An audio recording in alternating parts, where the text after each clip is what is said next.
Seminar का आज दूसरा क्लास शुरू करने से पहले आप सब लोगों से मेरा एक सवाल है। बाबा आनंद मूर्ति धराधाम पर आए, उनका क्या मिशन है, क्या संकल्प है? What for he came on this earth?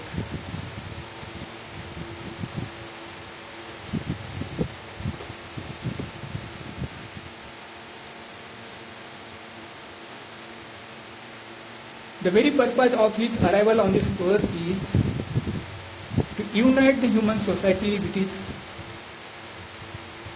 distributed in different groups. मानव समाज जो आज अलग अलग ग्रुपों में, अलग अलग टुकड़ों में बटा है, उसको एक करना है, एक मानव समाज बनाना है। नाउ माय अनदर क्वेश्चन, अगर एक मानव समाज को बनाना उनका संकल्प है, तो what is the condition of one human society? एक मानव समाज कैसे बनेगा? Very good, very smart answer, very smart answer. लेकिन ये आंसर अभी भी अधूरा है, पूरा करो कोई। हाँ, वो बहुत ऊपर का विचार हुआ, वो समुद्र के ऊपर की वो लहर है। प्रशांत महासागर में जाइए, गो डीप इनटू द प्रशांत महासागर।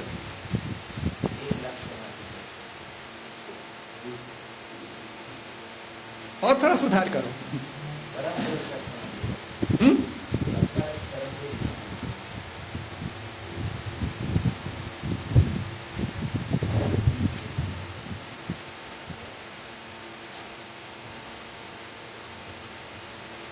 जब सबका लक्ष्य एक होता है और उसको पाने का तरीका भी एक होता है, तभी यूनिटी कायम रह सकती है।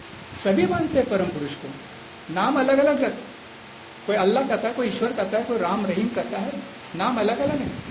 कौन हनुमान, काली, दुर्गा माता कहता है, सब ईश्वर के अलग अलग रूप है, किंतु तरीका भी तो एक नहीं है, सबका तरीका तो अलग अलग है। What Baba wants, let there be one aim of life. जीवन का एक लक्ष्य हो और उस लक्ष्य की ओर चलने के लिए एक ही रास्ता हो, दो नहीं, तीन नहीं, चार, पांच, 10 नहीं, सिर्फ एक ही रास्ता हो।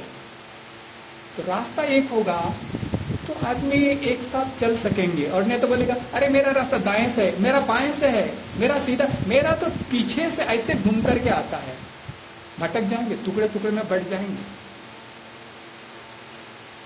तो बाबा एक मानव समाज, एक शोषण मुक्त मानव समाज, एक सद्विप्र समाज बनाने के लिए आए हैं। सद्विप्र समाज। अब ये जो शब्द है सद्विप्र, ये अपने आप में बहुत कुछ लिए हुए है। उतना डिटेल में तो अभी नहीं कर सकूंगा मैं, उसकी गहराई में अभी जाने का समय नहीं है। लेकिन इतना तो मान लीजिए कि बाबा वांट्स अस टू बी सद्विप्राज। इसलिए मैंने मॉर्निंग क्लास का अंत करते करते कहा था, वोट देने का राइट, अधिकार केवल सद्विप्रों के हाथ में होगा, तो वो कल्पना का स्वर्ग और ये व्यवहार की धरती दोनों में कोई अंतर नहीं आएगा। तो बाबा वो चाहते हैं, लेकिन ये तभी होगा जब एक ह्यूमन सोसाइटी होगी, एक मानव समाज होगा, समाज का एक लक्ष्य होगा। बाबा ने ह्यूमन सोसाइटी में समाज की परिभाषा भी वही दी है कि मनुष्यों का वह समुदाय जो एक लक्ष्य की ओर सब एक साथ आगे बढ़ते चल रहे हैं। ऐसा नहीं कि कोई चल रहा तो कोई रुक रहा तो बैठा है ना, चल रहा तो चल रहा, बैठा है तो बैठा है, सो रहा तो सो रहा, खा रहा तो खा रहा, एक साथ एवरी एक्शन करना तो सब कुछ है, लेकिन यूनिफिकेशन में, एक रूपता के अंतर्गत। ऐसा ह्यूमन सोसाइटी बाबा को बनाना। मानव समाज को कैसे एकताबद्ध किया जाए। एकताबद्ध करने की बात बाबा बोलते हैं, इसका मतलब मानव समाज एकताबद्ध नहीं है, मानव समाज एक नहीं है, अनेक है। अनेक है तो क्यों अनेक है, क्या कारण है उसके, इसकी भी विवेचना करनी पड़ेगी। और एक करना है तो क्यों एक नहीं है, अनेक है तो क्यों है, और एक नहीं है तो क्यों नहीं है, और एक अगर होना ही है तो फिर करना क्या है, इसी का इसमें विवेचन है इस टॉपिक में। तो पहले हम लोग मानव समाज एक क्यों नहीं है, मानव समाज को विभाजित करने वाले जो तत्व हैं, जो फैक्टर्स हैं, वो क्या क्या है उसकी चर्चा करेंगे। और उसके बाद में हम सोचेंगे, विचार करेंगे कि मानव समाज को एकताबद्ध करने के लिए, समानता लाने के लिए सबके बीच में वो कैसे आ सकती है। एक घटना बताता हूं, आनंद नगर की है। मैं पहले इसलिए बोल रहा हूं इसको, हालांकि मैं लास्ट में बोलना चाहता था, लेकिन मैं शायद हो सकता है भूल जाऊं, इसलिए मैं पहले ही बोल रहा हूं। मेरा स्पिरिट समझ में आएगा आपको क्लास का। वर्कर्स की मीटिंग हो रही थी आनंद नगर में, और उसकी अध्यक्षता दादा रुद्रानंद जी कर रहे थे। रुद्रानंद दादा की अध्यक्षता में जितने भी वर्कर्स थे आनंद नगर में, सबकी मीटिंग हो रही थी, और विषय था संगठन की एकता को कैसे मेंटेन किया जाए, जो आज भी एक समस्या बना हुआ है कि नहीं है। Please don't take it otherwise. माझ्या मनातलं बोलतोय मी आज, माझी व्यथा व्यक्त करतोय मी आज। सब लोगों ने अपना अपना विचार व्यक्त किया, वो बोले कि बोलो तुम क्या चाहते हो, तुम क्या चाहते हो, तुम क्या चाहते हो। अनेकों ने अनेक तरीके की बातें कही, आप लोग सब जानते ही हैं। जब मेरी बारी आई तो मैंने कहा, दादाजी मेरे मन में तो एक ही बात आती है, जब तक हम सबका मेंटल लेवल अतिमानस में नहीं जाता, तब तक unity is not possible. Mind it wait.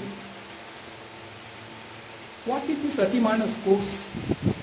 कोषों के बारे में आप लोग जानते हैं, मैंने भी 1000 बार बताया है। काममय कोष, मनोमय कोष, अतिमानस कोष, विज्ञान में हिरण्यमय कोष। बाबा एक जगह बोले हैं, I want my boys and girls to be guided by बोधि। व्हाट इज दिस बोधि? I want my sons and daughters to be goaded माने guided by intuition. Yes, intuition. What is this intuition? Where lies it? Let me tell you very frankly, human mind works through triple I way. The way of working of human beings is triple I way. Triple I. What are these triple I? Number 1 is instinct वृत्ति, intellect बुद्धि, intuition बोधि। ये तीनों चीजें हमारे मन के किस कोष में होती है। काममय कोष में इंस्टिंक्ट, मनोमय कोष में इंटेलेक्ट, ठीक है, और अतिमानस विज्ञान में वह हिरण्यमय कोष, जिसमें होते हैं इंट्यूशन। यही है स्थूल सूक्ष्म कारण मन। स्थूल मन है काममय, सूक्ष्म है मनोमय, और अतिमानस विज्ञान में हिरण्यमय कारण मन है। ठीक है, हमारी जो साधना पद्धति है, अगर समय मिलेगा तो कल मैं डिटेल में इसके बारे में बताऊंगा, अभी उसको खाली हल्का सा टच कर किए जा रहा हूं। बाबा ने जो 6 लेसन दिए हैं, ये 6 लेसन हमारे मन के 5 कोशों को पक्का करने के लिए दिया है। ये मान करके चलिए, भले हम जाने या नहीं जाने, किंतु बाबा ने जो 6 लेसन दिया है, ये 6 लेसन करने से ही, 6 लेसन का अभ्यास करने से ही हम अपने मन को अतिमानस तक ले जा सकते हैं। बाबा हमेशा बोलते हैं उस निर्विकार की साधना करो। हम भी अपने फर्स्ट लेसन में निर्विकार की साधना करते हैं। वहां सविकार की साधना नहीं है, सगुण की साधना नहीं है, तारक ब्रह्म की भी साधना उसमें नहीं है, वहां निर्विकार की साधना है। इसकी चर्चा हम कल डिटेल में करेंगे। लेकिन बाबा चाहते हैं कि पगले तुझे यही नहीं रुकना है, तुझे तो अतिमानस, क्यों अतिमानस जाना है? हिरण्यमय तक जाना है। हिरण्यमय परे कोशे वीरजम ब्रह्म निष्कलम तच्चो ब्रह्म ज्योतिषाम ज्योतिष तदात्म विदो विदु। हिरण्यमय कोश के ऊपर निष्कल ब्रह्म की स्थिति होती है जो निर्गुण निराकार है। इसकी डिटेल चर्चा हम लोग कल करेंगे, लेकिन मैं आज के संदर्भ में सिर्फ इतना कहना चाहता हूं, अतिमानस विज्ञान में हिरण्यमय कोश, अतिमानस में पॉजिटिविटी होती है, क्रिएटिविटी होती है, इसमें निगेटिविटी नहीं होती है, इसमें डिसइम्यूनिटी नहीं होती है। इसलिए मुंडेर मुंडेर मतिर न बोलते हैं। ये मुंडे माने क्या? ये मुंड किससे काम करता है? इंटेलेक्ट से, बुद्धि से। ये बुद्धि सबकी अलग अलग होती है, ये विचार करने की क्षमता सबकी अलग अलग होती है, सबके मन में एक जैसा विचार नहीं होता। किंतु ये जब अतिमानस में चला जाता है वहां एक विचार होता है, वहां पॉजिटिविटी होती है, वहां डिस्ट्रक्टिविटी नहीं होगी, वहां निगेटिविटी नहीं होगी। मैंने कहा दादाजी there lies unity nowhere else. इतने सारे मार्ग ही है, सबका अपना अपना खाने का तरीका है, खाने की पसंद अपनी अपनी है, कोई कुछ पसंद करता है, कोई कुछ पसंद करता है, कपड़ा पहनना सबका अपना अपना अलग अलग है, भाषा सब अलग अलग बोलते, उसकी चर्चा करेंगे हम लोग अभी।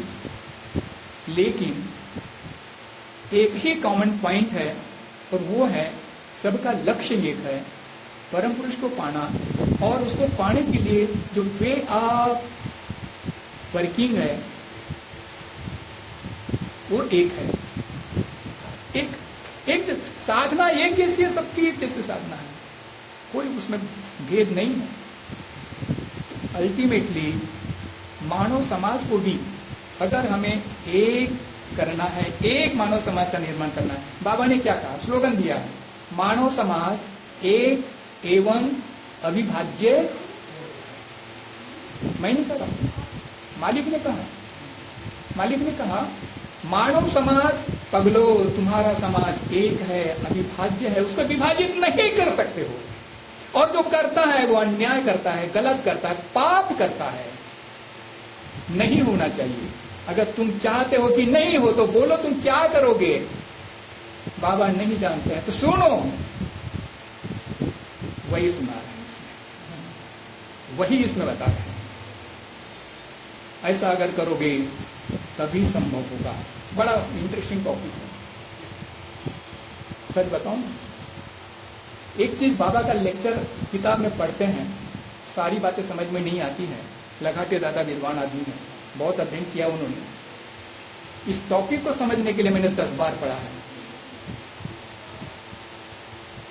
एक एक शब्द का मीनिंग बड़ी गहराई से बाबा ने यहाँ पर ये शब्द यूज किया है तो क्यों किया है, ऐसा ही क्यों। बाबा का हर शब्द हर चीज लॉजिकल होता है, लॉजिकल होता है। और मैं खोजी पत्रकार हूं, मैं खोजता रहता हूं कि ऐसा हुआ तो क्यों हुआ। इसलिए जब मैं गहराई में जाता हूं तब मुझे स्पिरिट का पता चलता है, बाबा के बोलने का स्पिरिट। वो अगर पकड़ में नहीं आया ना तो भटकते रहो चक्रव्यूह में, कुछ नहीं मिलेगा, खाली भटकना हो जाएगा। अगर स्पिरिट है, जैसे एग्जांपल देता हूं, what is the very spirit of साधना। साधना का स्पिरिट क्या है? साधना का स्पिरिट मुक्ति मोक्ष पाना, मुक्ति मोक्ष पाना। क्या मानते हो सब लोग इस बात को? कौन नहीं मानता हाथ बताओ। ये जो राम गए भैंस पानी में खूटा समेत,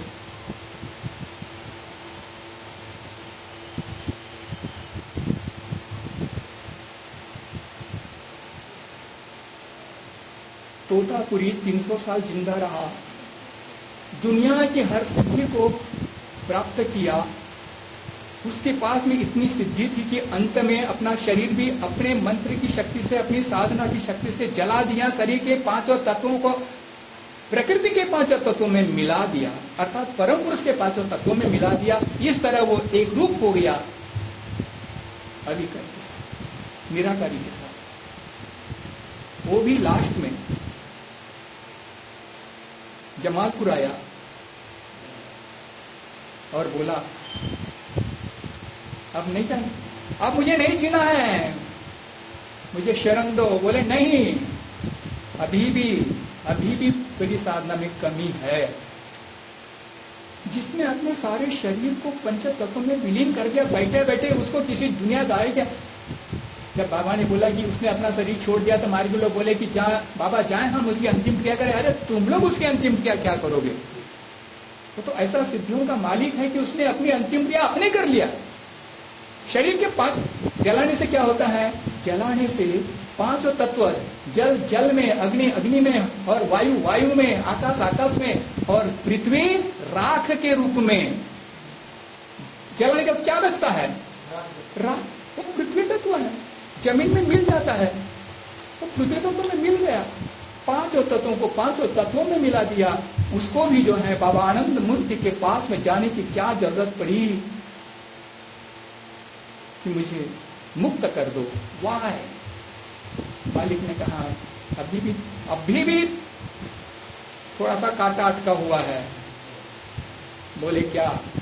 ले जाकर कीर्तन करो। काली मंदिर के ऊपर पहाड़, पूरा प्लेन है, पहाड़ के ऊपर प्लेन है, पठार है। पठार मराठी में पठार बोलते, उसको क्या बोलते? समतल है पहाड़ के ऊपर। वहां जाकर के उसने साधना कीर्तन किया। कीर्तन करने से भक्ति जगी, भक्ति जगने से ही उसको मोक्ष मिला। मुझे एक चीज बताइए, साधना तो उसने किया, लेकिन लास्ट में गुरु को खुश करने के लिए उसको आना पड़ा गुरु के पास। इसलिए वेरी स्पिरिट ऑफ योर साधना must be to please your master, to please your guru, to please your God, nothing else. अगर वो खुश हो गया तो तुमको जो चाहे सो मिलेगा, और नहीं खुश किया तो तुमको मांगते रहो, नहीं मिलेगा।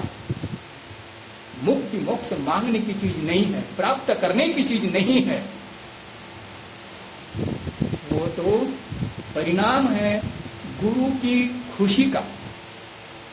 मेरे मौला, मैं साधना करता हूं, करती हूं, मुझे नहीं मालूम मुझे क्या मिलेगा, किंतु मैं अगर साधना में बैठूंगी तो तू खुश होगा ना रे।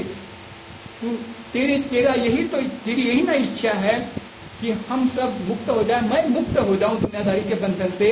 हाँ रे, तेरी यही इच्छा है तो तेरी इच्छा इनकार न करूंगा।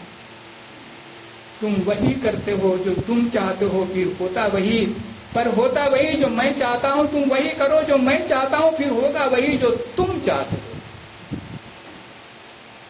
इसलिए साधना का स्पिरिट मुक्ति और मोक्ष नहीं, दैट गोज रॉन्ग। हमको क्या चाहिए? मालिक हमेशा कहता है छोटा बच्चा बन जाओ। छोटे बच्चे को कुछ भी पता नहीं चलता कि उसको क्या चाहिए, बस वो खाली रोता है। माँ उसको पहचानती है उसको क्या दवा चाहिए, दूध चाहिए, या खाना चाहिए, क्या पानी चाहिए, और माँ उसको देती है। The same role plays our God. परमात्मा भी, गुरु भी यही रोल अदा करता है अपने भक्त के लिए, अपने शिष्यों के लिए। उसको जो चाहता है वो दे देता है, किंतु कब? जब वो हमारे व्यवहार से खुश हो जाता है। इसलिए मालिक कहता है मैं जो बोलता हूं वो मेरा प्रवचन नहीं है, मेरा प्रवचन तो वो है जो तुम करते हो। कितने भीतर की बात बोला मालिक ने। मेरा प्रवचन तो वो है जो तुम करते हो।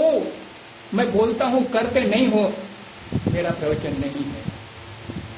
दुनिया मुझे जानेगी तुम्हारे माध्यम से, तुम्हारे व्यवहार से, तुम्हारे आचरण से। इसलिए साधना का स्पिरिट हमारा होगा तुम खुश रहो, और वो खुश तभी रहेगा जब हम उसकी इच्छानुसार।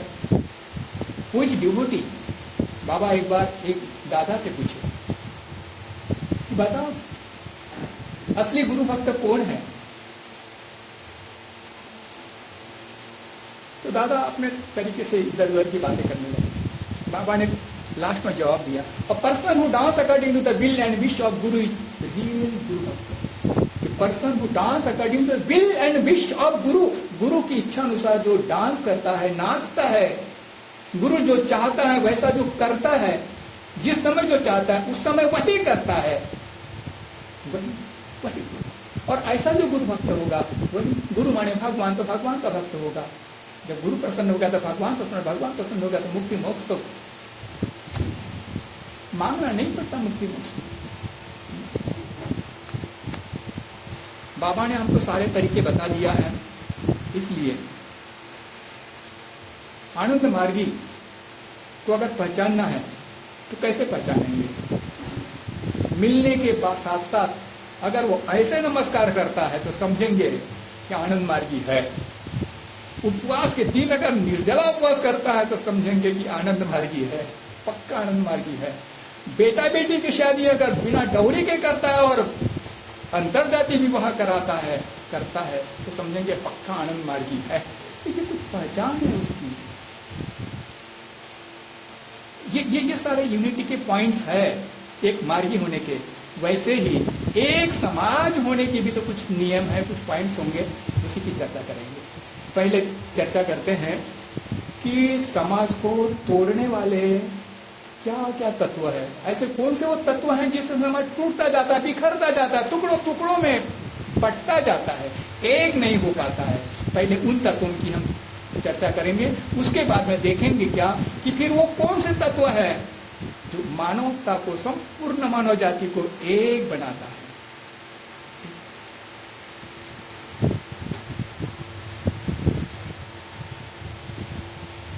तो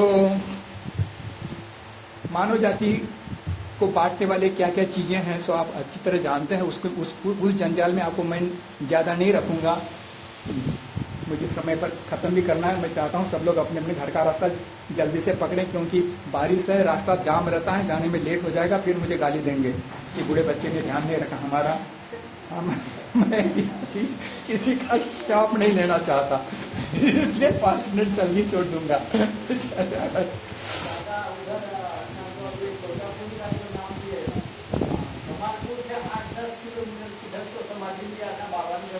काली मंदिर के ऊपर नहीं, काली पहाड़ी है ना, बिल्कुल वहीं पर जहाँ बाबा बाघ की सवारी किया करते थे, बस वहाँ वही पहाड़ के ऊपर में काली पहाड़ बोलते हैं उसको, वहीं पर। ठीक है, तो समाज को तोड़ने वाले जो मुद्दे हैं उसको हमें नजरअंदाज करना पड़ेगा, और समाज को जोड़ने वाले जो मुद्दे हैं उसको हमें विचार में लेना पड़ेगा।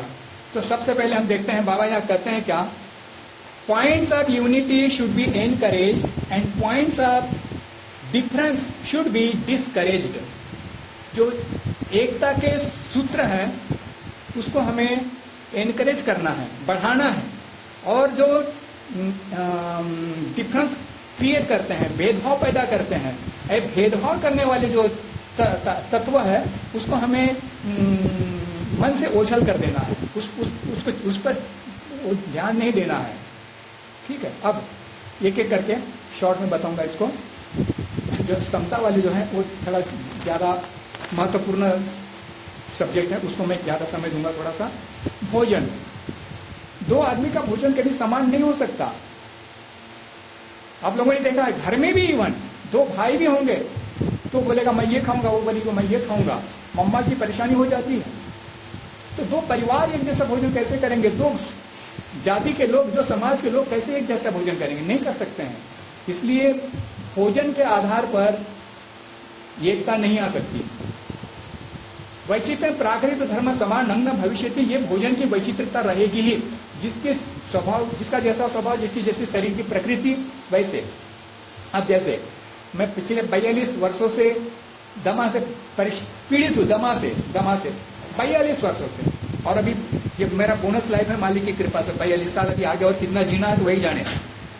लेकिन मुझे हर डॉक्टर बोलता है, क्या बोलता है, चाहे एलोपैथिक हो या आयुर्वेदिक हो या होम्योपैथिक हो या कोई भी हो, तुमको खट्टे फल नहीं खाना है, तुमको केला बिल्कुल नहीं खाना है, तुमको दही नहीं खाना है, तो नहीं खाना है। और कोई अगर बोलेगा कि जो दही खाते हैं वही सही, दही ही सही, गलत हो जाएगा। तो खाने पीने को लेकर के, खाना पीना देखिए, इवन अभी जब भारतवर्ष का ही विचार करेंगे, भारतवर्ष में यहाँ पुणे में या चावल भी खाते हैं और रोटी भी खाते हैं, दोनों खाते हैं ना। किंतु आप विदर्भ में जाइएगा ना तो वहां भात ज्यादा खाते हैं, उधर का नागपुर के उधर का पोर्शन, क्योंकि वहां भात ज्यादा होता है। और इधर का पोर्शन जो अमरावती, बुल्ढाना, यवतमाल है, हाँ, ये वराड, ये यहाँ पर जो है रोटी ज्यादा खाते हैं। ठीक है, तो लेकिन पंजाब में दिन रात रोटी खाते हैं। राजस्थान में दिन रात रोटी खाते हैं, ठीक है। राजस्थान और इधर साउथ इंडिया में भाती खाते हैं, उड़ीसा में भाती खाते हैं, बंगाल में भाती खाते हैं, बिहार में आजकल दोनों खाने लग गए हैं, तो वहां पर भी भाती चलता था।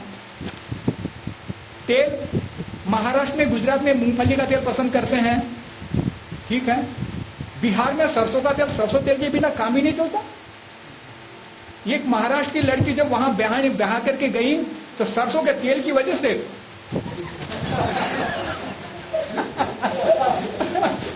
अब इससे जिंदा उदाहरण और क्या हो सकता है। और आज वो लड़की विदेश में एक इंजीनियर से खुशी में जी रही है,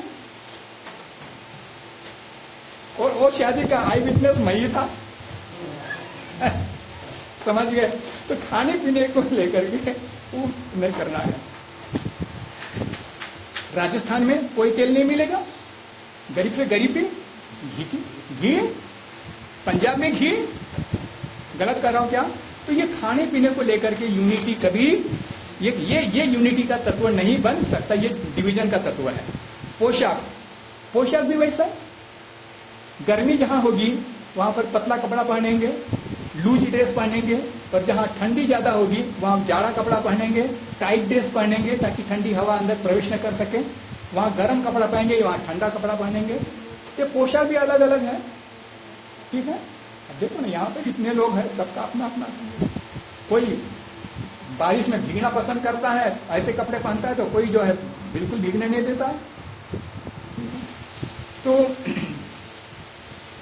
कश्मीर में अगर हम चाहेंगे कि वहां पर कोई इधर के पतले कपड़े पहने तो संभव ही नहीं है, वहां तो मोटे कपड़े और उलन के कपड़े पहनने पड़ेंगे। लेकिन चेन्नई में, तमिलनाडु में अगर वहां गर्म कपड़ा, मैं 5 साल केरल में रहा, स्वेटर क्या चीज होती देख, मैंने खोआ लगाया, बैग के अंदर रखा तो रखी रह गई, 5 साल मैंने स्वेटर निकाला नहीं। 2 ही सीजन होते हैं वहां पर, 6 महीने पानी और 6 महीने गर्मी, तीसरा सीजन है ही नहीं, ठंडा है ही नहीं।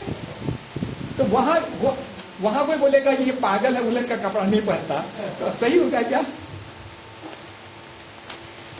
खाने में, लगाने में, हर चीज में नारियल का तेल केरल में। तो ये सारी चीजें, पोशाक है, अन्न है, ये सब जो है। और वे भाषा भी ये भी एक नहीं हो सकती। अब देखो महाराष्ट्र में आपको बताता हूं मैं, मुंबई की मराठी अलग, पुणे की मराठी अलग, ये प्योर मराठी है, ठीक है। इधर कोल्हापुर सोलापुर जाइए, उनकी मराठी अलग, मराठवाड़ा जाइए मराठी अलग, खानदेश जाइए, जलगांव भुसावल, उसकी मराठी अलग, धुले वगैरह की। उधर वराड में जाइए, वो यवतमाल अमरावती और बुल्ढाना, इसकी मराठी अलग। उधर झाड़ीपट्टी में जाइए, नागपुर गोंदिया भंडारा, उसकी मराठी अलग है। तो मराठी किताबी भाषा एक ही है सबकी, बोली भाषा थोड़ी थोड़ी अलग हो जाती है। यहाँ की स्त्रियां कहती है मी येते, मी जाते, मी खाते, मी पीते, और विदर्भ की औरतें बोलती है मी खातो, मी जातो, मी पीतो। देखो हंस रही है, वो विदर्भ से आ रही है, वो भी वैसे ही बोलती है। अभी पुणे में रह करके सुनी होगी तो ठीक है। भाषा के डायलॉग से लोग पहचान जाते हैं और पूछते हैं आप वहां से है क्या। पर्टिकुलरली मेरी मराठी ना एकदम भेसड़ हो गई है। मेरी मराठी में मुंबई की भी मराठी भी, पुणे की भी मराठी है, कोल्हापुर सोलापुर की भी है, खानदेश भी है, और बराड़ी भी है, और उधर की झाड़ी मराठी भी है। सब मिक्सअप है। जो जितना ज्यादा घूमता है ना, वो शुद्धता नहीं रख पाता भाषा में। बल्कि मैं जब हिंदी स्पीकिंग एरिया में हिंदी में बोलता हूँ ना, लोग बोलते हैं तुम यूपी से हो क्या, इतनी शुद्ध हिंदी बोलता हूँ। लेकिन महाराष्ट्र में मैं शुद्ध मराठी नहीं बोल पाता हूँ। हिंदी में शुद्ध बोलता हूं तो लोग बोलते हैं यूपी से हो क्या, लेकिन मराठी बोलता हूं तो लोग बोलते हैं कहां के हो। जज नहीं कर पाते कि मैं मुंबई का होगी, पुणे का होगी, कोल्हापुर सोलापुर का होगी, खानदेश का होगी, मराठवाड़ा का होगी। तो ये भाषा जो है ना, इसको मैंने यूनिटी नहीं आ सकती है, ये अलग रहेगी ही सबकी, ठीक है। अब इसका बहुत बड़ा इसमें मेरे इसमें पता है 3 पन्ने तक खाली भाषा को लेकर के, क्योंकि उसमें वैसा था, इसलिए भाषा की कैसे कैसे आई है, उसकी कैसे कैसे उत्पत्ति हुई है। हाँ, तो डिटेल में जाए, पिछले बार भी हम ये सेमिनार में टॉपिक था, वो जो साधना का टॉपिक था ना, उसमें भाषा का कैसे होता है, हाँ, शब्द का उत्पत्ति कैसे होती, शब्द की उत्पत्ति उसमें बताया गया था। मूलाधार में परा, स्वादिष्ट में पश्चंती, मणिपुर में मध्यमा, अनाहत में द्योतमान, विशुद्ध में वैखरी, आज्ञा में श्रुति गोचरा। मूलाधार से लेकर के अनाहत तक सबकी भाषा एक है, सबकी भाषा एक है। जितने भी किसी भी जाति की धर्म मतवाद की किसी भी दुनिया के कोने के लोग हो, सबकी भाषा एक है। भाषा अलग कहां से होती है? यहां से, वैखरी से। यहां पर वैखरी मतलब क्या? यहां पर उसका जो है ना अपनी लैंग्वेज का फॉर्मेशन दिखाई पड़ता है यहां पर, और यहां से व्यक्त हो जाता है, श्रुति गोचरा में व्यक्त हो जाता है। यहां से ये दो खाली अलग अलग भाषा को अलग अलग कर देते, लेकिन यहां तक सब एक ही है, सारी सबकी सोचिए है। तो चलिए भाषा की वंशावली है, तो यह है सेमेटिक, लैटिन, है ना, ये सबका इसमें मैं नहीं पढ़ूंगा, नहीं तो जो मेन टॉपिक है वो मेरा रह जाएगा।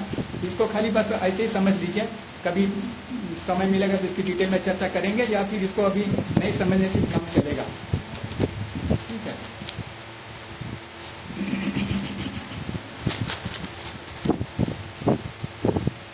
द्रविड़, इंडो, मालय और आर्य, ये इतनी मतलब इसकी ये मेन वो है, और इसकी अलग अलग बहुत सारी शाखाएं हैं, है ना। पर्टिकुलरली हमारे देश की भाषाएं, अपने भारत की, ये आर्य से आई हुई है। ठीक है, इसकी 7 शाखाएं हैं, मागधी प्राकृत या पाली, फिर सौसनी प्राकृत, खाली मैं भाषा का नाम बोल दूंगा। मागधी प्राकृत से है, पूर्वी अर्धमागधी है और पश्चिम अर्धमागधी। पूर्वी अर्धमागधी से मैथिली, अंगिका, बंगला, असमिया, उड़िया, कोसली। पश्चिमी अर्धमागधी से भोजपुरी, मगही, नागपुरी, छत्तीसगढ़ी, कुरु। सौसनी प्राकृत से अवधी, बघेली, बुंदेली, ब्रज, हरियाणवी, हिंदी। ये अलग अलग एरिया वाइज भाषा है, याद रखिएगा।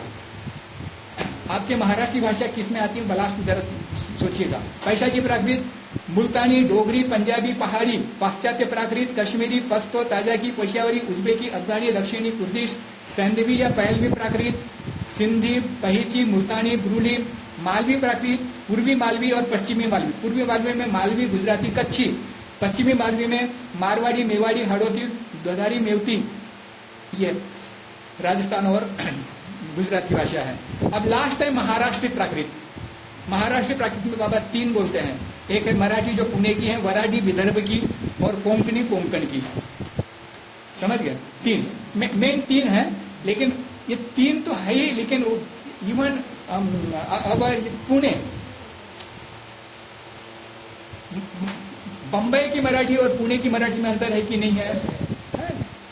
कोल्हापुर की मराठी और सोलापुर की मराठी में भी अंतर है, अंतर है।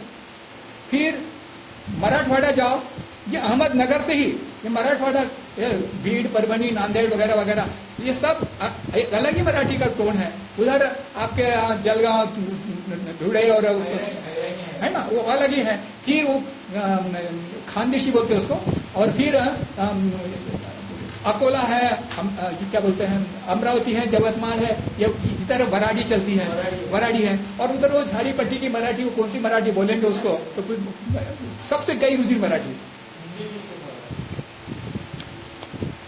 मध्य प्रदेश है, छत्तीसगढ़ है। इसलिए पहले तो मध्य प्रदेश की राजधानी मध्य भारत नाम था, उस समय नागपुर थी। Nagpur was the capital of Madhya Bharat, लेकिन ये मध्य प्रदेश अलग हुआ, और ये फिर विदर्भ जो है महाराष्ट्र में मिला, तब जाकर के, तो इसलिए वहां हिंदी का प्रभाव ज्यादा है। इसलिए भेसड़ बनती है। चलो ठीक है, अब नस्ल, ठीक है, भोजन देखा, पोशाक देखा और भाषा देखा, ये सब विभाजन के कारण है। अब नस्ल भी ये देश काल पात्र के हिसाब से जो है ना, ज्योग्राफिकल पिक्चर के हिसाब से ये भी सबकी अलग अलग है। बाबा कहते हैं इसकी मेन 3 शाखाएं हैं। ठीक है, नस्ल का स्वभाव रक्त, नाक, आंख, बाल और त्वचा की बनावट पर निर्भर करता है। 1 करोड़ वर्ष पूर्व प्रथम आदि मानव का नाम था ऑस्ट्रेलोपिथिलाइन या ऑस्ट्रेलोपिथिकस। अब इसकी 3 शाखाएं थी। तो पहला मानव जन्म लिया, उसकी 3 शाखाएं थी। वो 3 शाखा कौन सी? एक अर्ध मानव, उसमें आते हैं चिंपाजी और ओरंग ओटन, अर्ध मानव में आते हैं। अर्ध मानव मतलब क्या बोले उसको, वन मानव समझ लीजिए। हाँ हाँ हाँ, तो काला काला नहीं होता है क्या, अपन देखते हैं। फिर सीधा चलने वाला मानव, हाँ, इसको कहते हैं होमो इरेक्टस, खड़ा मानव, खड़ा मानव। और तीसरा है सोचने वाला मानव, ठीक है। खड़ा मानव खाली बस फिजिकल लेवल पर सोचेगा, खाली खाना पीना रहना, बस ज्यादा मेंटल थिंकिंग नहीं करेगा। लेकिन सोचने वाला मानव, जिसको होमो स्पेसिस बोलते हैं, जगत की सर्वश्रेष्ठ सृष्टि है ये सोचने वाला मानव। तो इसमें जो है ये सोचने वाला मानव है, इसमें आर्य है, मंगोल है, आस्ट्रिक है, निग्रो है, ठीक है। अब ये आर्यंस है, मंगोलियन है, ऑस्ट्रिक है, निग्रोज है, ये अलग अलग देश में अलग अलग रहते हैं, समझा ना। अब इसके उसको छोड़ दीजिए, क्या करने का है। अब ब्लेंडेड रेसेस, ब्लेंडेड मतलब 2-2 रेसेस का मिलकर ये रेसेस हुई है, आर्यन, मंगोलियंस, ऑस्ट्रिच और निग्रोज, ये रेसेस हुई है, ठीक है। तो ये ब्लेंडेड में 2-2 का है, जैसे बंगाली में है मंगोलियन और निग्रोइड्स, दक्षिण भारती में है निग्रोइड्स और द्रविडियंस, ऐसे ऐसे करके सब में है ये। तो इसको भी छोड़ दीजिए। 3, 4, मुझे मेन बात पर आना है।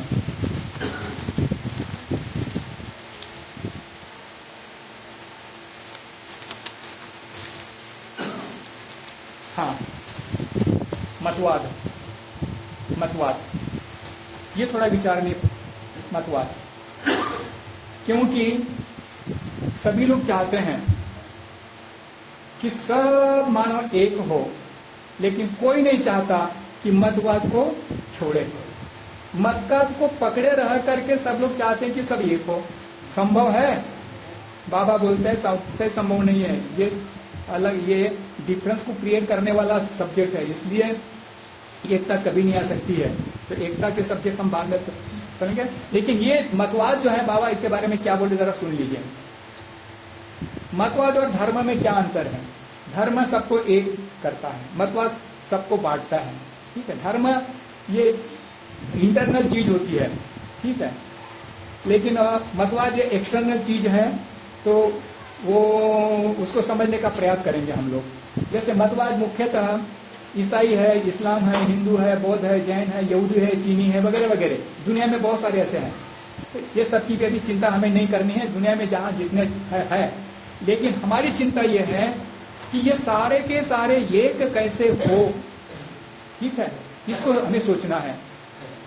लेकिन यहाँ पर बाबा ये बोलते हैं कि देखो, ये भी तो जान लो कि ये मतवाद जो है ये अलग अलग क्यों करता है सबको, क्या कारण है।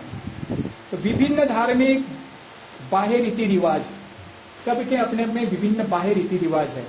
मंदिर, मस्जिद, चर्च, गुरुद्वारा, यहूदियों का पूजा का जमघट अलग अलग है।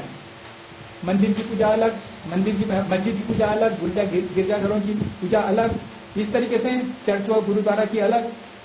हम ही ईश्वर के सच्चे भक्त हैं, अन्य सभी काफिर है।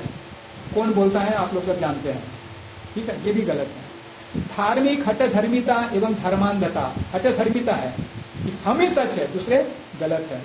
वाद विवाद या तर्क का कोई सहारा न लेना, लकीर के फकीर बनना।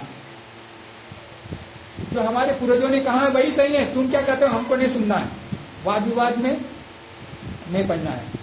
धार्मिक संघर्ष, धर्म को लेकर संघर्ष होता है, आप ये संघर्ष है। धार्मिक किताबों की पूजा, कुरान, बाइबल, रामायण, गीता, गुरु ग्रंथ, सब अपने तरीके से अपने अपने ग्रंथ की पूजा करते हैं। धर्म में परिवर्तन करते हैं। हिंदू गाय को माता बोलता है, सूर्य ग्रहण को मानता है, चंद्र ग्रहण को मानता है, राहु केतु को मानता है, देवी देवता को मानता है, गंगा स्नान करता है, मूर्ति पूजा करता है, सिंदूर लगाता है, सूर्य पूजा में विश्वास करता है, छठ मानता है, ठीक है। यहूदी तथा इस्लाम में खतना करते हैं, यहूदी तथा इस्लाम में खतना होता है। मुस्लिम में बुरखा पहनते हैं, मांस भक्षण, वो भी हलाल का मांस भक्षण, लेकिन वो भी हलाल का मांस मुस्लिम में। दीप या कैंडल जलाना, माला जपना, मूर्ति पूजा करना, देवी की वेदी पर जानवरों की बलि चढ़ाना, इबादत करते वक्त बैठना, उठना, झुकना, ये सबके अपने अपने तौर तरीके हैं, ठीक है। ये कभी एकता नहीं ला सकते। गाय का मांस खाना पाप है, किंतु बकरे व हिरण का मांस खाना पाप नहीं है। रूढ़िवादिता में सूर्य को छठी मैया के रूप में पूजना, बंगाल में मुस्लिम सत्यनारायण और ओला बीबी को देवी देवता के रूप में पूजना। मतवाद, मजहब, धर्म मत या संप्रदाय 3 तत्वों पर प्रतिष्ठित है। साइको सेंटिमेंट, काल्पनिक और मानसिक विश्वास, साइको रिचुअलिस्टिक्स ऑब्जर्वेंसेस, विशेष अनुष्ठान, सबके अलग अलग विश्वास हैं, सबके अलग अलग कार्यक्रम हैं। ट्रेडिशनल बिलीफ, परंपरागत, चिराचरित, चीर आचरित, मतलब बहुत पहले से आचरण में आ रहा है। एक एग्जाम्पल दूं मैं, एक एग्जाम्पल, बुरा नहीं मानने का, कोई बुरा नहीं मानना, शुभेंदु बुरा मत मानना। ये बूढ़ा बच्चा चैतन्य की शादी में गया था, वो तो एक छोटा सा कार्यक्रम था 1 घंटे का, किंतु उसके आगे और पीछे बहुत सारे कार्यक्रम हुए। वही है ट्रेडिशनल, चिराचरित, परंपरागत। हमारी जाति में तो ऐसे होता आया है, हमारे धर्म में, हमारे मतवाद में, हमारे समाज में तो ऐसा होता आया है, हम उसको कैसे छोड़े। ये कहां होता है? मतवाद में। तो खाटी आनंद मार्गी होगा, वो मानेगा इसको, मानेगा क्या? एग्जाम्पल देता हूं। इसी महाराष्ट्र में एक नागपुर है, नागपुर में ये एक व्यक्ति है, सबसे बहुत फेमस है, का नाम मैं सबसे बाद में बताऊंगा। और आने वाला जबलपुर का, जबलपुर में उसने दीक्षा लिया, पला बड़ा माँ की कल्चर में ढल गया, बोला घर वालों को मैं तो विजातीय लड़की से शादी करूंगा, जाति से ब्राह्मण मंजूर नहीं हुआ, बोला मैं तो करूंगा। तो घर वाले बोले अगर करना है तो घर छोड़ करके, पता है उसने अपने शादी किया विजातीय, बीबी को लेकर के घर छोड़ करके निकल गया। पढ़ाई कहां तक थी? CA qualified. नागपुर में आया, धक्का खाया, धीरे धीरे अपनी प्रैक्टिस बढ़ाया, बाद में अपनी कंपनी बनाया, कंपनी में बहुत लोगों को रोजगार दिया, और आज उसकी आयपत ऐसी है, इतना समृद्ध हो गया कि श्रावणी पूर्णिमा का जो प्रोग्राम नागपुर में होता है, सारे महाराष्ट्र के लोग उसमें जाते हैं, यहां से भी जाते हैं, सब नहीं जाते हैं लेकिन कुछ जाते हैं। अकेला खर्चा करता है, लेकिन समझौता किया क्या? तो जो खाटी होगा खाटी रहेगा, तो कोशिश करनी पड़ेगी खाटी बनने की। बाबा का स्पिरिट ये खाटी बनो, उलझे मत रहो मतवाद में, भूल जाओ सब कुछ।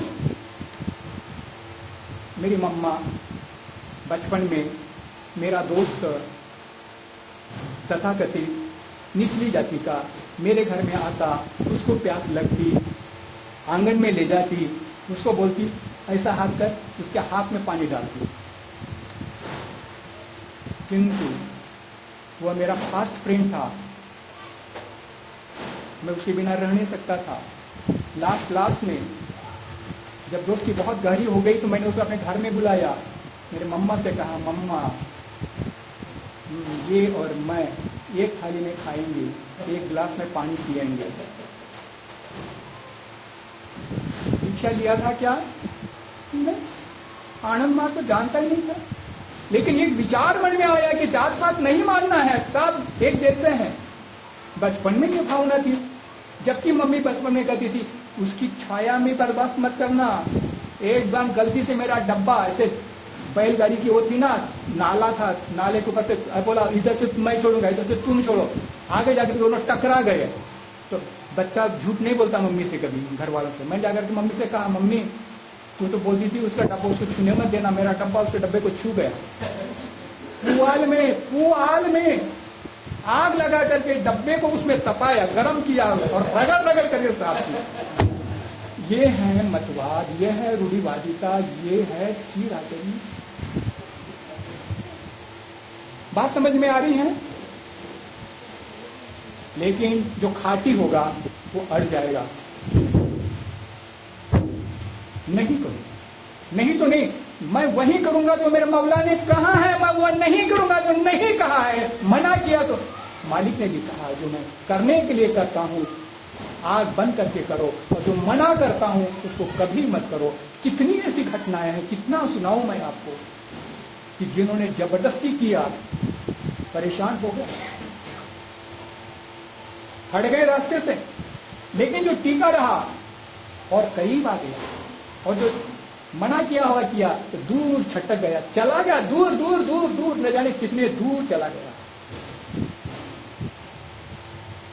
तो अब ये जो मतवादी हठधर्मिता है, ये हठधर्मिता है ना, हठ है कि हम ऐसा करेंगे। बात समझ में आ रही? अगर चैतन्य चाहता, अगर पक्का मार्गी होता, काश वो अगर इस बुरे बच्चे के संपर्क में पहले से आ जाता, वो भी पक्का हो जाता। काश इसकी कथा कहानी वो सुनता, इसके आदर्श के बारे में वो जानता, तो चैतन्य तृप्ति तो कभी नहीं चाहती, लेकिन चैतन्य क्योंकि उसका उसका उसका अपना, तो ये तो रहेगा, किंतु इसको दूर करने का तरीका क्या है? ऐसे जो लोग हैं वो अपने भी हैं, पराये भी हैं, हमारे बहुत क्लोज हैं, ब्लड रिलेशन में भी ऐसे लोग हैं, तो उनको धिक्कारना नहीं है, दुख नहीं करना है, कुछ समझाना है। कैसे समझाएंगे? सुन, तार्किक तरंग की सृष्टि करके, लॉजिकल वेव, लॉजिकल वेव। एक बात बताऊं, एक दिन मैं बिहार में गया, आचार्य रणधीर जी को सब जानते हैं, रणधीर जी के गांव में गया। उस गांव में ऐसी घटना घटी थी, एक बार कीर्तन आयोजित किया, गांव वालों ने सबको डंडा मार मार करके भगाया, क्या दादा क्या दीदी क्या मारगी, सबको गांव को डंडा मार मार करके भगाया, कीर्तन नहीं होने दिया। वही रणधीर जी मुझे उसी गांव में ले गया और बोले, दादा रे दादा तुझे यहाँ लेक्चर देना है इन लोगों को आनंद मार्ग के बारे में। मैंने कहा मुझे भी मार खिला रहा है क्या? बोले नहीं, आप ऐसा नहीं होने देंगे। और जानते हो कहाँ ले गया मुझे? दुर्गा के मंदिर में। उस दुर्गा के मंदिर में रोज दुर्गा जी पूजा करने वाले लोग आते हैं, पाखंडी लोग, मूर्ति पूजा करने वाले, और उनको आनंद मार्ग मुझे समझाना है। साधा काम था क्या? मौला ने विचार दिया, हे पगला गलती मत करना, ये भी मेरे ही है, इनके सेंटीमेंट को चोट मत पहुंचाना। मैंने सीधा सवाल पूछा, मुझे बताओ दुर्गा, माँ दुर्गा के मंदिर में क्यों आते हो, रोज पूजा क्यों करते हो मेरे माता की? मेरी माता कहा नहीं, नजदीकी बढ़ गई। मैंने कहा ये माता तुम्हारी नहीं है, मेरी भी है, मेरे माता के मंदिर में, ये मेरी माता है, इस मंदिर में तुम रोज क्यों आते हो, क्यों पूजा करते हो? तो बोले हमको अच्छा लगता है। अच्छा लगता है तब ना, अरे आंख फाड़ करके देखते हो माता को तो अच्छा लगता है, किंतु एक्सीडेंट हो गया, आंखें चली गई, किसको देखोगे? इस जबान से उसकी स्तुति करते हो, उसकी प्रार्थना करते हो, उसकी स्तुति गान करते हो, लेकिन जबान अगर कट गई, जीभ, तो क्या करोगे? कान से सुनते हो, कान अगर बहरे हो गए तो क्या सुनोगे? आंखों से देखते हो, आंख अंधे हो गए तो क्या करोगे? पैरों से चल करके आते हो, पैर अगर लंगड़े हो गए, टूट गए तो क्या करोगे? हाथों से माला पहनाते हो, सिंदूर कुंकू लगाते हो, पूजा करते हो, बिल्वा पत्थर चढ़ाते हो, फूल चढ़ाते हो, माला पहनाते हो, नहलाते हो, धुलाते हो, नड़िया फोड़ते हो, हाथ तुम्हारे अपंग हो गए, तुम हाथ दोनों टूट गए तो कैसे करोगे? नहीं करोगे। मैंने कहा देखो, परमात्मा ने हमको जन्म दिया तो वो हमारे साथ में अन्याय कभी नहीं करेगा, उसने उसका भी विधान बताया है।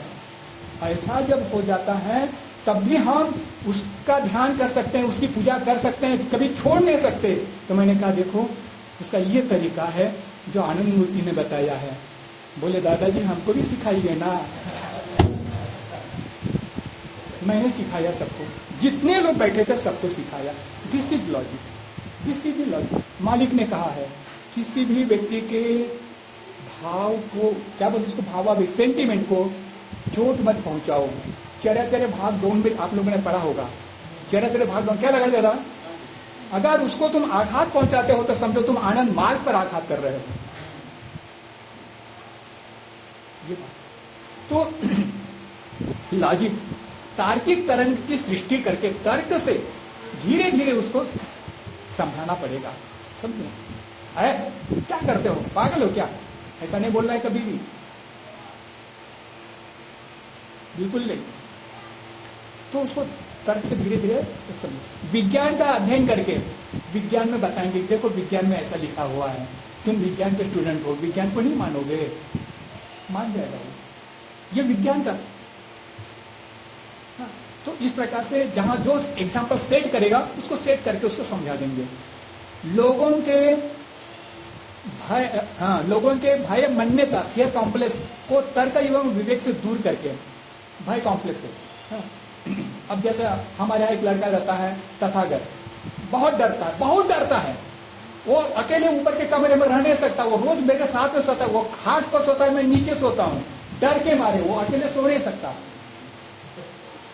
मैंने उसका डर भगाने के लिए कहा, मैंने कहा देख, एक बार एक दादा नाराज हो गया बाबा से और बोला हम नहीं रहेंगे, हम जाएंगे।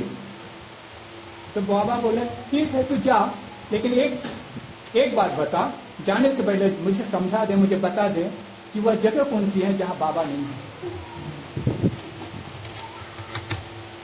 बुढ़ों ने कैसा तर्क दिया, ऐसा तर्क देना है।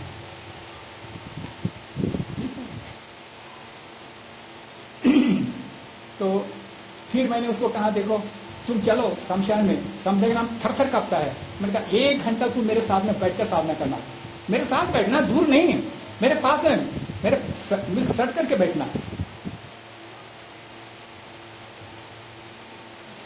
तो ऐसे धीरे धीरे करके उसको समझाना पड़ेगा। जब वो हमेशा हमारे साथ में है, कल हम गए थे वहां शमशान में, समझ गए, अरे क्या बताऊं मैं, 7-8 कुत्तों ने मुझे घेर लिया, मैं अकेले जा रहा था, घेर लिया तो मैं डर गया, क्योंकि ये कुत्ते वहां गंगा किनारे पटना में खा जाते हैं अकेले आदमी को, मांस खाने वाले कुत्ते ना। तो वो प्रसंग मुझे आ जाए, मैं वापस गया दादा को, मैं कहा दादा प्लीज कृपा करो मेरे ऊपर, आज साधना करनी है, दोनों आए इतना दूर से, आप भी चलो मैं भी चलो, आप साधना बैठना, मैं कुत्तों को भगाऊंगा, मैं बैठूंगा, आप कुत्तों को भगाना, नहीं तो कुत्ते साधना नहीं करने देंगे। डर लगा कुत्तों को लेकर के थोड़ा सा, लेकिन फिर भी मन में था कि वही तो है। एक बार शमशान में गए तो ये दादा उसको बताया दुख दुख दुख, वो और चिल्लाने लगा, तो मैंने कहा, तो कुछ चिल्लाने लगा, ये है क्या, इसको कौन सा तरीका बोलेंगे। वो दादा बोला दुख दुख दुख, वो करने लगा, और मैंने बोला, मैंने कुत्ते की भाषा बोला, वो समझ गया ये अपना आदमी है, वो पूछ हिलाने लगा। और सच बताऊं, जब तक मैं साधना में बैठा रहा वो मेरे सामने बैठा रहा, मानो मेरी रक्षा कर रहा था। तो ये पर्टिकुलर परिस्थिति में पर्टिकुलर शब्द का, पर्टिकुलर उच्चारण का ऐसा असर हो जाता है। तो हमें बाबा कहते हैं कि तुम्हें ऐसा बनना पड़ेगा, कहां पर कैसा निशाना लगाना है वैसा निशाना लेना पड़ेगा। लगा दे दादा। चलिए, डॉगमेटिक रिलीजियस आइडियाज की पहचान कर उसको दूर करके, डॉगमेटिक रिलीजियस जो है आइडिया, तो उसको भी धीरे धीरे ऐसे ही समझा करके, मतवादी हठधर्मिता में सुधार वाले वास्ते 3 तत्वों का प्रयोग करके, वाद जल्प वितंड, ठीक है ना। तो हाँ, इसका प्रयोग करके जैसे उसको समझाना कि कोई भी चीज खाने से विष्ठा ही बनता है। कुछ भी खाओ, रसगुल्ला खाओगे तो भी विष्ठा ही बनता है, जो किसी काम का नहीं होता है। और क्या खाएंगे, अरे रसगुल्ला के विरोध में कुछ बोलो ना, हाँ, करेला, वही बनेगा, वो किसी काम का होता है, जो बनता है उसको तो निकलना होता है। रसगुल्ला है इसलिए रहेगा भीतर में, हाँ? वैसे ही ऐसे ऐसे एग्जाम्पल दे करके उसको धीरे धीरे समझाना और लाइन पर लाना, उसको डायरेक्ट चोट मत करना, ठीक है। अच्छा, कुछ लोग धर्म राष्ट्र, हिंदू राष्ट्र के निर्माण के लिए मतलब अलग अलग देते हैं ना। अब बहुत से लोग जो है ना अपने धर्म मतवाद वाले अपनी अपनी संख्या बढ़ाने के लिए, जैसे बौद्ध काल में मगध में हिंदुओं का बौद्ध धर्म पर थोपना। बिंदुसार राजा का नाम सुना आपने? ये बिंदुसार पता है किसका पुत्र था? राजा अशोक का, अशोक आदि ग्रेट, उसका लड़का था बिंदुसार। बिंदुसार ने बौद्ध धर्म की दीक्षा ली और सारी प्रजा को बौद्ध बना दिया। ठीक है, ऐसा नहीं करना है। ब्रिटिश मुस्लिम काल में भारत, ईरान, इजिप्ट और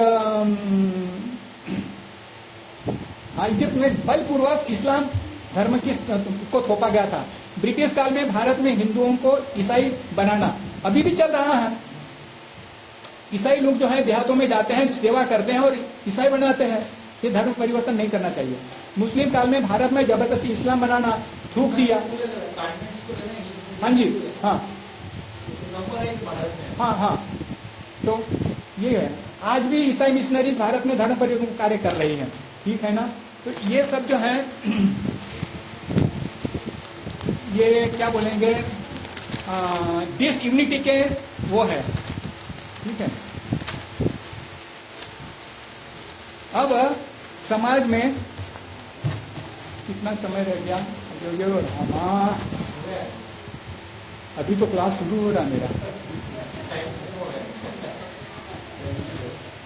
15-20 मिनट। ठीक है, 20 मिनट। ठीक है। अगर आप लोग डिटेल में जानना चाहेंगे ना, तो इसका डिटेल में क्लास मैं तो चाहता हूं, मैं आप लोगों की सेवा में सदैव तत्पर हूं, सदैव।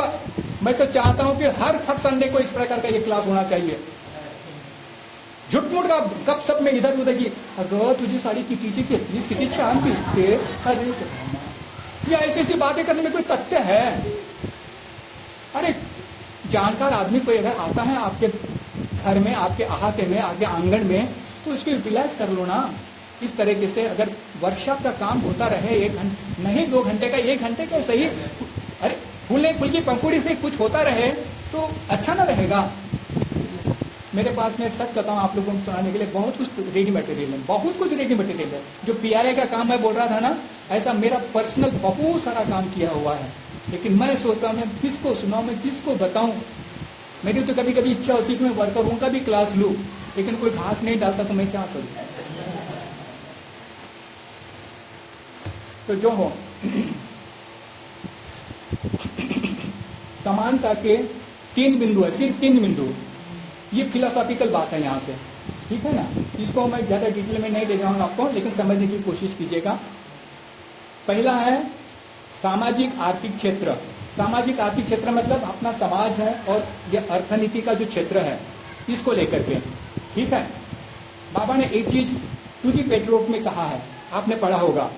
बाबा का एक सेंटेंस है, स्वतंत्रता का आंदोलन जब चला था वह अगर राजनीतिक नहीं होता और अर्थनैतिक अगर होता, ठीक है ना, तुम्हारा शोषण, आर्थिक शोषण नहीं चलेगा, बंद करो, तो हमें अर्थनीति का शोषण भी खत्म हो जाता और राजनीति भी अपने आप मिल जाती। बात समझ में आ रही? ये उसी से संबंधित है। ये सामाजिक आर्थिक बात जो है, इसमें बाबा बोलते हैं इसके 3 चीजें हैं। इसमें सामाजिक आर्थिक विषमता को संपूर्णतः खत्म कर देना होगा। ये सामाजिक आर्थिक विषमता मैं संक्षेप में बताऊंगा। What for proud is, proud जो बाबा ने दिया, ये सामाजिक आर्थिक विषमता की खाई को काटने के लिए है। जिसके पास है प्राउड उससे छीनेगा नहीं, बल्कि प्राउड उसको बोलेगा कि देखो तुम्हारे पास में बहुत है, वो मर रहे हैं, सोशल सिक्योरिटी में कुछ दे दो ना, दान कर दो ना, ताकि उनकी सेवा की जा सके। जैसे अभी नरेंद्र मोदी सरकार 5 किलो चावल, हाँ, और अभी महाराष्ट्र की सरकार क्या बोल रही है, हर लेडी को 21 से लेकर के 65 तक कितना देंगे, 1500 हर महीना। लेकिन अमीरों को मिलेगा, वो अमीरों को मिलेगा क्या? नहीं, जो निम्न जाति के होंगे, जिसके पास में कार्ड होगा, कौन सा card, ration card, ration card धारी, बिलो पावर्टी लाइन वाले, उनको। ठीक है। तो खैर हम उसको भी फेवर नहीं करते हैं, प्राउड की धारणा जी कुछ अलग है। लेकिन ये विषमता की खाई को पाटने का प्राउड के पास में बहुत बड़ा विशाल प्रोग्राम है, विशाल प्रोग्राम है।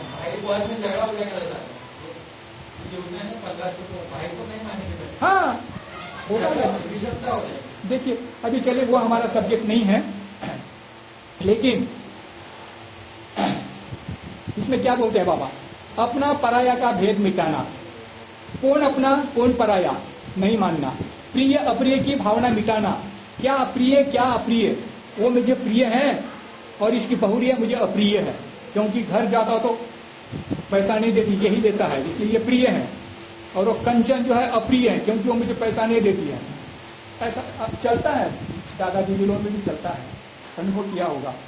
ये नहीं होना चाहिए, कौन अपना कौन पराया नहीं मानने का।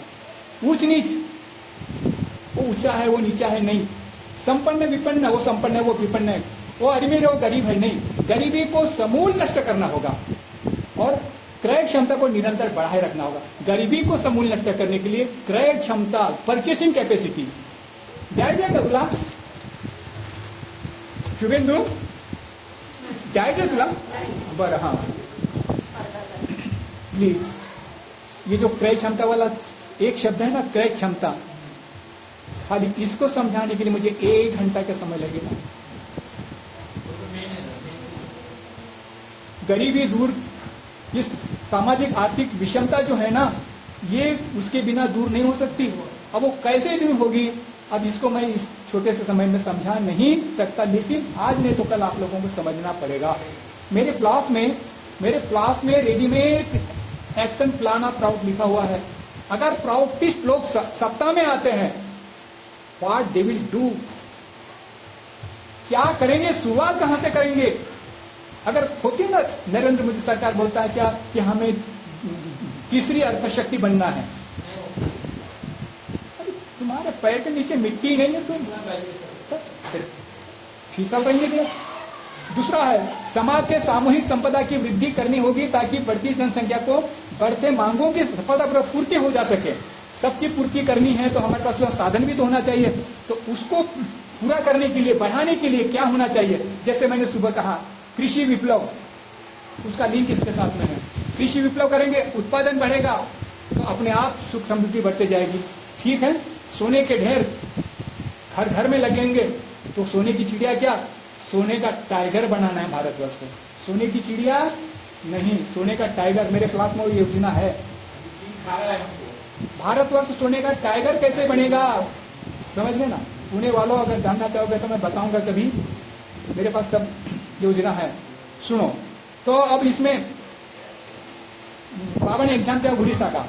उड़ीसा में बारिश होती है और चली जाती समुद्र में, रुकती नहीं है, और सिंचाई की व्यवस्था नहीं है, इसलिए चावल का उत्पादन कम होता है। खनिज है, उद्योग धंधे नहीं है, खनिज रॉ मटेरियल विदेशों में चला जाता है, वहां कुछ नहीं बचता है। तो ऐसा नहीं होना चाहिए। हाँ, तो ये समाज आंदोलन, यहाँ समाज आंदोलन आ जाता है हमारा। सह्याद्री समाज है, विदर्भ समाज है, 44 समाज भारत के, इसकी फिलॉसफी इसमें आती है। दूसरे ग्रुप में तीसरा ग्रुप है औद्योगिक और कृषि विकास की योजना तैयार करना। वेरी वेरी इंपॉर्टेंट, योजना तैयार करना, एक्शन प्लान तैयार करना। What to do, how to do, when to do, where to do, why to do. ये सारे सवालों का जवाब एट ए ग्लांस करके अकॉर्डिंगली काम करना।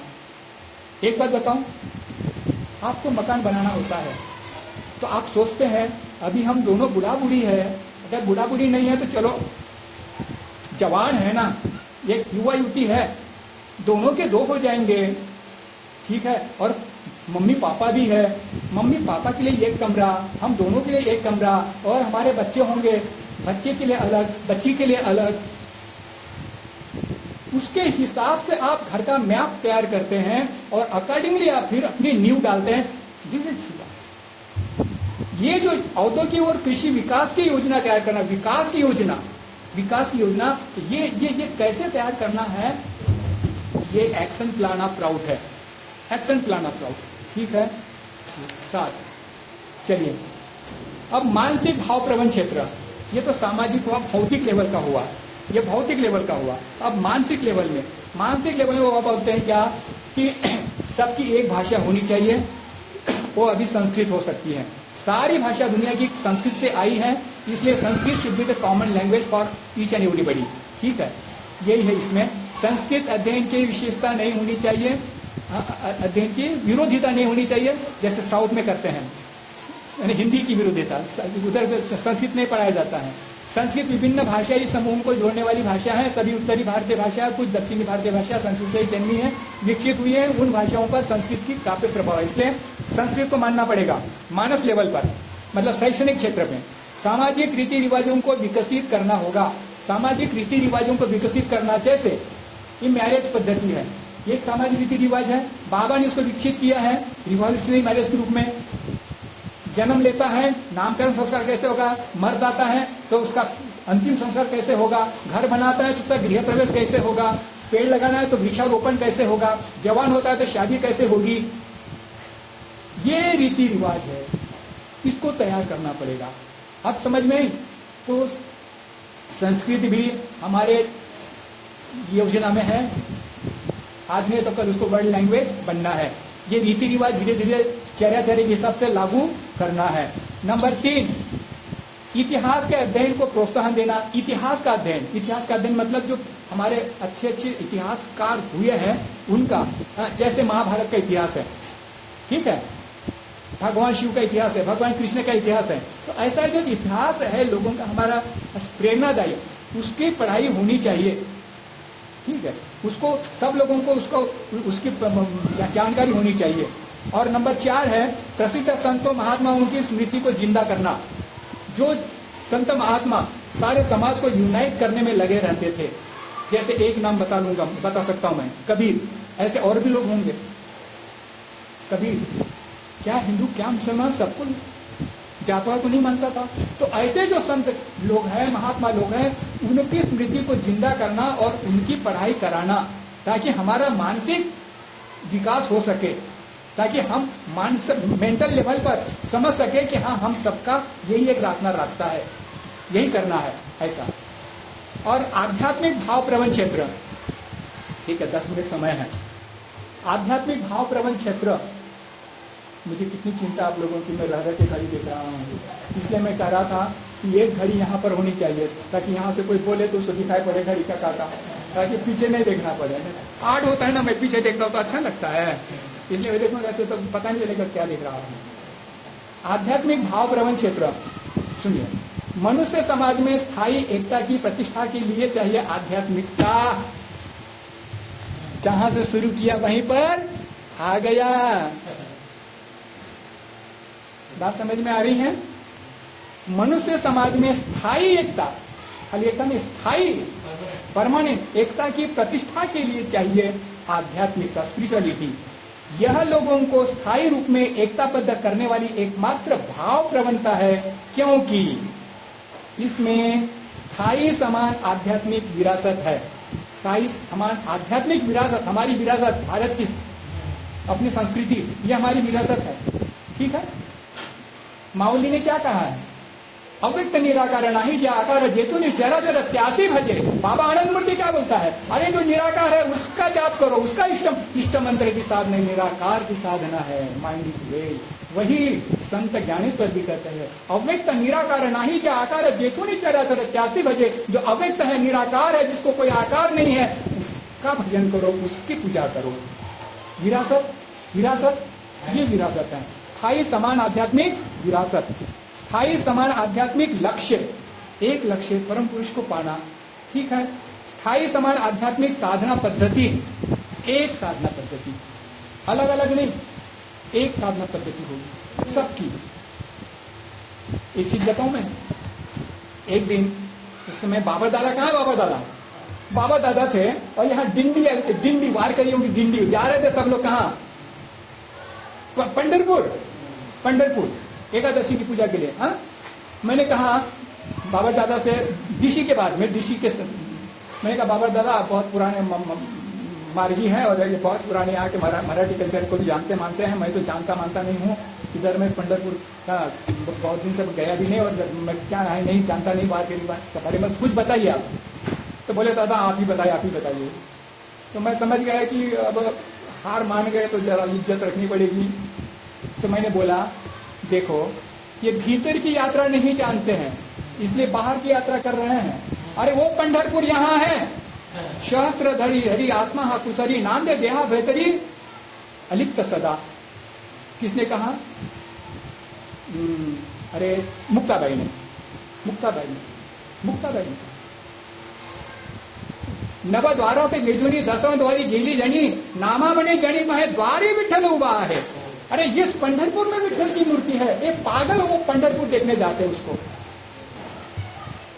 तो पंढरपुर छोड़ करके तो जनाबाई के साथ में घर में झाड़-फोड़ करता था, तो जंगल में जाती थी चुनने के लिए गोईठे, तो वो गोईठे चुनने के लिए उसके साथ में जाता था, रात में उसके साथ में सोता था विठ्ठल। ये भीतर की यात्रा जानते नहीं है लोग, इसलिए बाहर की यात्रा करते हैं। ये ढोलक, झाल, मंजीरा, ये सब तो हमारे कुंडलिनी जब ऊपर चढ़ती रहती है तो पहले झिंगुर की आवाज आती है, फिर घुंघरू की आवाज आती है, फिर पायल की आवाज आती है, बांसुरी की आवाज आती है, मृदंग की आवाज आती है, इसमें ओंकार की आवाज आती है। ये आवाज भीतर में सुनने वाली है, भीतर में नहीं सुन पाया इसलिए पगला ये बजा बजा करके सुन रहा है। भीतर का रास्ता भूल गया इसलिए बाहर भटक रहा है। वारकरी का घर मूलाधार चक्र, वारकरी का घर मूलाधार चक्र, मूलाधार चक्र से कुंडलिनी, उसको जीव कहा जाता है। ये जीव रूपी कुंडलिनी ये वारकरी है। जीव धीरे धीरे अपने सुषुम्ना नाड़ी से मेरुदंड के अंदर से ऊपर चलते चलते आता है। तो जहां जहां रुकते हैं ये उसके रुकने स्थान है। ये चक्र वैसे ही है, जहां रुके थे इसलिए वो मूलाधार चक्र, स्वादिष्ठा चक्र कोई होगा, दूसरा चक्र कोई, तो ऐसे चक्र अलग अलग। तो ये जब यहाँ आ जाता है तो वो अपने विठ्ठल से यहाँ मिलता है। तो ये है आध्यात्मिक साधना पद्धति। हमारी साधना पद्धति ऐसी हो जो भीतर की दुनिया में हमको बात समझ में आ रही। तो आध्यात्मिक, हाँ 7 8 लास्ट है देगा।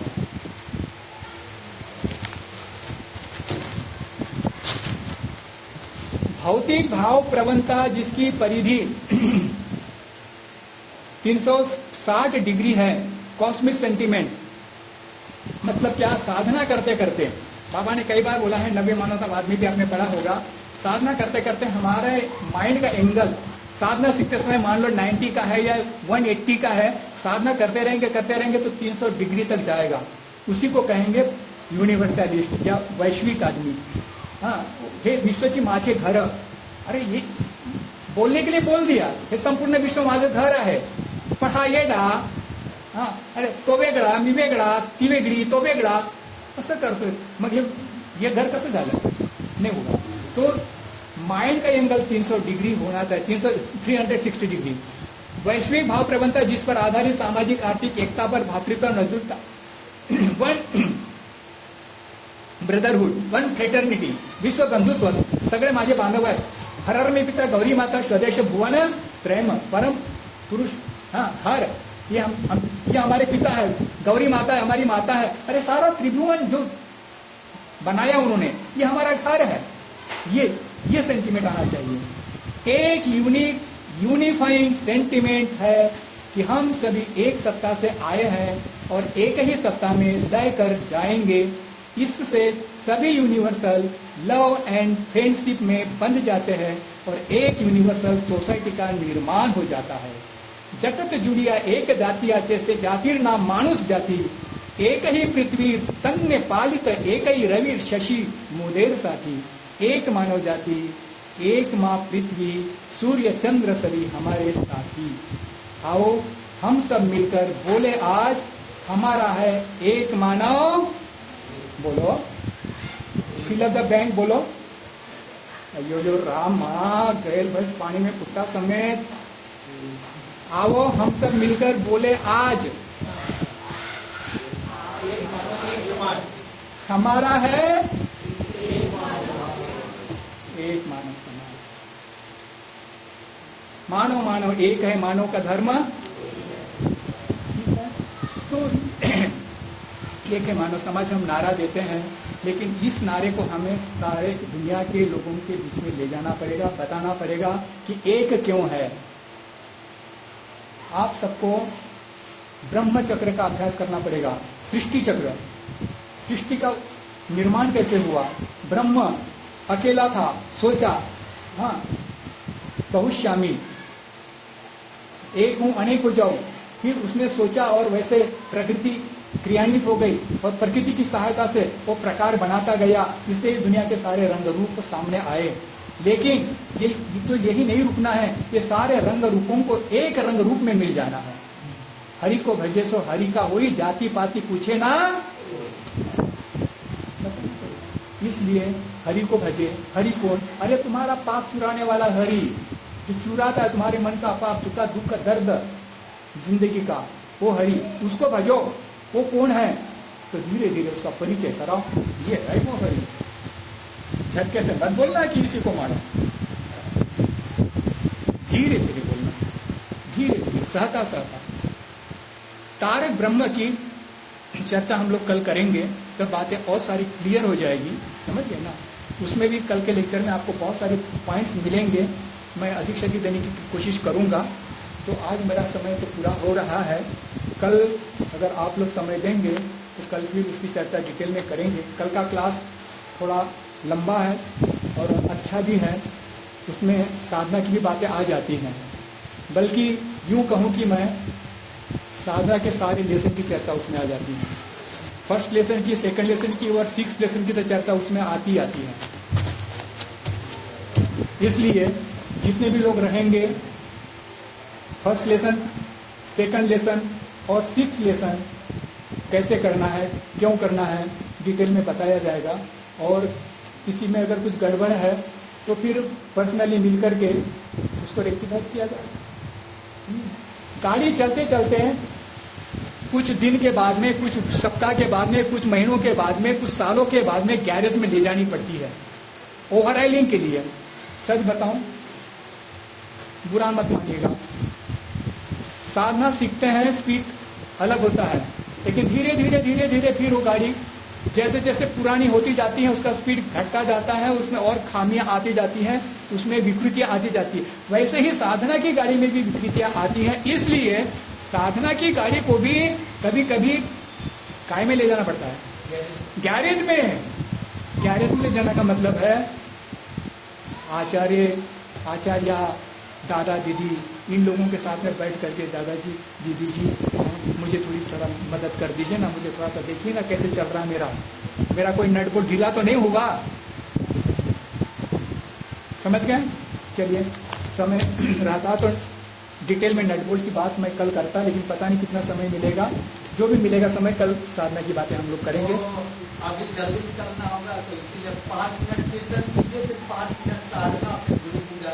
ऐसा कंपल मत कीजिए दादा, जाना चाहते जाने दीजिए, क्योंकि बारिश का मौसम है, दूर दूर जाना है सबको, ठीक है ना। परम पिता बाबा की गुरु पूजा कीजिए। और भी एक क्वेश्चन हम तो मराठी में हिंदी में हमारे माँ और पिताजी जब गुरु चले गए सन्यासी बनने के लिए, तो मुझे फर्स्ट आया